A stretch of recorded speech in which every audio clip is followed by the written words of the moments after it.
Everything's gone differently, and now he's bouncing from the Rockets and James Harden to bouncing over to the Wizards, and they're hoping that he can change things for Bradley Beal to that level. I mean, it's obviously a little bit of grasping for both franchises, but it's fun. We like it. I don't know what to make of it. I mean, I think the winner is the team that got the draft pick. In this case, it's Houston, and I understand why they get it. John Wall did not play at all this past season. Didn't really play much the 2 years before that either. I think he only averaged about 35 games a season. So he's been down and out for a few years now. They both have the same amount of money left on their contracts. It's a very parallel trade, and why not? You have to do something in Houston. That team just... I still don't know what happened to that franchise. They were interesting. They were fun. They got a game off the Lakers in the second round, and then not competitive after that. Had to mix it up a little bit.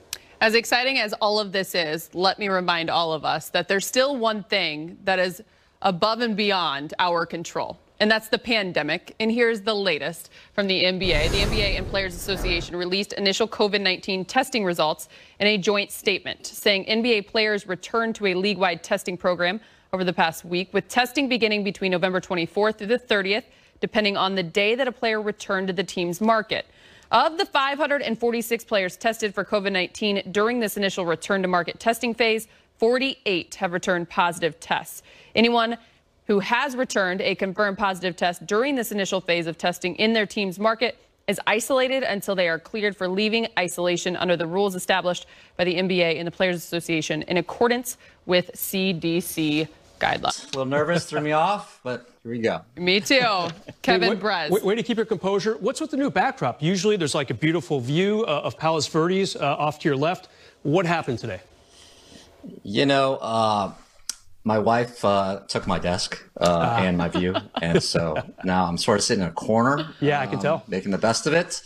But, that's the way it goes sometimes, as I'm sure the gentlemen out there know. That's the way it is. You got to defer. Absolutely. Happy wife, happy life. That's the motto. Guys, good to see you both. We got a packed show. Let's get right to it. The biggest news of the day. LeBron James is going to be here a while. According to multiple media reports, LeBron and the Lakers have agreed to a 2-year contract extension that will keep LeBron with the purple and gold through the 2022-23 season. LeBron is coming off a year where, at age 35, he led the league in assists at over 10 a game. Now, LeBron was already under contract for $39 million this year. The reported terms of the extension, starting in the 2021-22 season, he will be making over $41 million, and that will bump up to over $44.5 million in the 2022-23 season. I love those numbers. Clutch Sports tweeting out the news saying, "Congrats, King James, signing your extension with the Lakers. Hashtag clutch." Clutch. I don't know about you guys, but I feel like this news caught me by surprise. Kevin Ding, did it you as well? Yeah. I mean, you don't get this very often in the NBA world, where you get blindsided by a star, the ultimate star, signing a deal of any sort. So kudos to Clutch and LeBron's crew in this sense. But the more you think about it, the more sense it makes. If LeBron is this comfortable or this happy with the Lakers family, then it makes sense. He can make a little bit more money by extending it now based on the collective bargaining agreement arrangements. But the gist of it is that he's not desperate, but eager to lock himself in with this new Lakers family. And more than anything else, it's a testament to what a great year they had together. As much crazy stuff has happened, right? It brought LeBron closer to the Lakers family, and here's the result is moving forward. Yeah, the extension I was expecting from a Clutch client was Anthony Davis any day now. They've been talking about that for a while now. And yeah, definitely very excited by this, but also definitely surprised by it.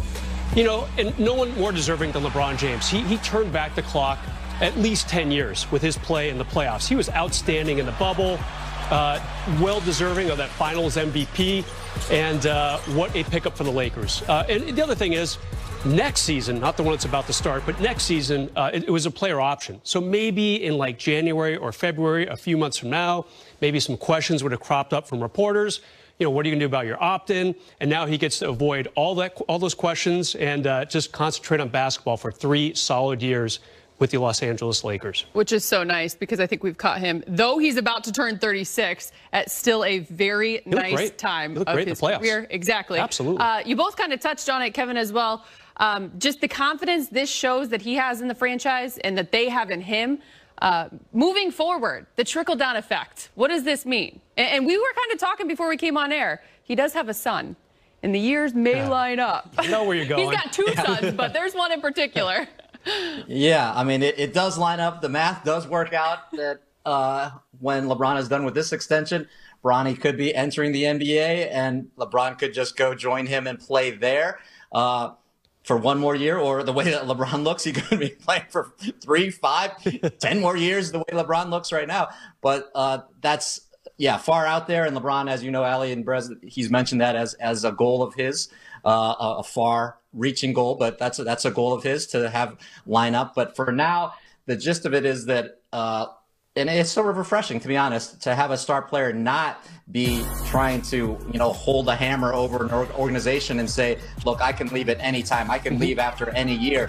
And LeBron showed the whole league how to do that, basically, by signing short-term deals over and over and over. And now he knows this is where he wants to be.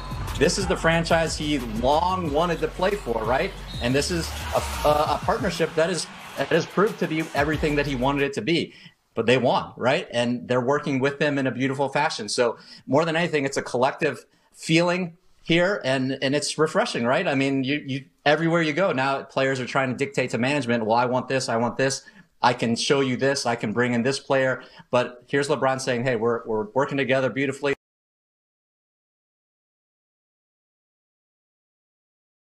Let's keep it going, and I want to end my career here unless my son brings me somewhere else. Yeah, where's Bronny going to get drafted potentially, a few years down the road? And there's a lot to talk about between now and then. But just the fact that LeBron indeed is saying, hey, I've enjoyed my years in L.A. It helps when you win a championship in his second season with the Lakers. But again, there's not going to be that carnival, the kind of the circus atmosphere when he was getting ready to leave Miami several years ago, or Cleveland for the second time. Those entire seasons, he was asked, what are you going to do? What's going to happen? Where are you going to be 6 months from now? And now he gets to avoid all that. And what a strong statement to potential free agents down the road. LeBron's here to stay. He never looked better than he did in the most recent playoff season. And now we just wait for Anthony Davis. How long will his deal be? That's what's next. And then after that, games, which we're starting to find out when those are happening. Slowly but surely. The NBA, yes, made it official that the Lakers will be playing in the first night of the regular season. They will, of course, be playing the Clippers. Game 1 is Tuesday, December 22nd at 7 o'clock. The other game that day is Warriors and Nets. KD expected to make his Brooklyn debut against his former team. The Christmas Day slate of games have also been announced, and it's a great lineup. The Lakers play at 5 o'clock against Luka Doncic and the Mavs. The day starts with the young Pelicans against the Miami Heat, followed by the Warriors versus Bucks. Then Nets, Celtics, the Lakers and Mavs are the fourth game of the day, which wraps up with then Clippers and Nuggets. Talking with me and Richard Jefferson on the Road Trippin' podcast, LeBron had nothing but praise for Luka's game. Luka is one of my favorite players in the NBA today. From the simple fact of the way I play the game is exactly how I love the way he plays the game. Team first, gets his guys involved. If you challenge me to score, I'm going to score. And at the same time, I'm going to score. And also, at the same time, I'm going to keep my guys involved. But I play for the team, and I'm going to play with a sense of joy. When Luka was going through his contract negotiations with Nike, and you saw him at one point, he was wearing Jordans. He started wearing the other brands. Other brands, you don't even say. Yeah, I don't say the other brands. So good at that. He was wearing the other brands on his feet during practices in Notion. I wanted to begin Team LeBron and have Luka as my first signing with Nike. Oh, wow. This is what I wanted. And I don't believe that my guys at Nike was ready for that. And obviously they were not, because he ended up going to Jordan. Yeah. And I don't even know if Luka knows this, but he will know it now. I wanted Luka to be the first signee of Team LeBron when he was going through his situation. And it didn't happen. He's still under the same umbrella of Nike's with Jordan, but I wanted him to be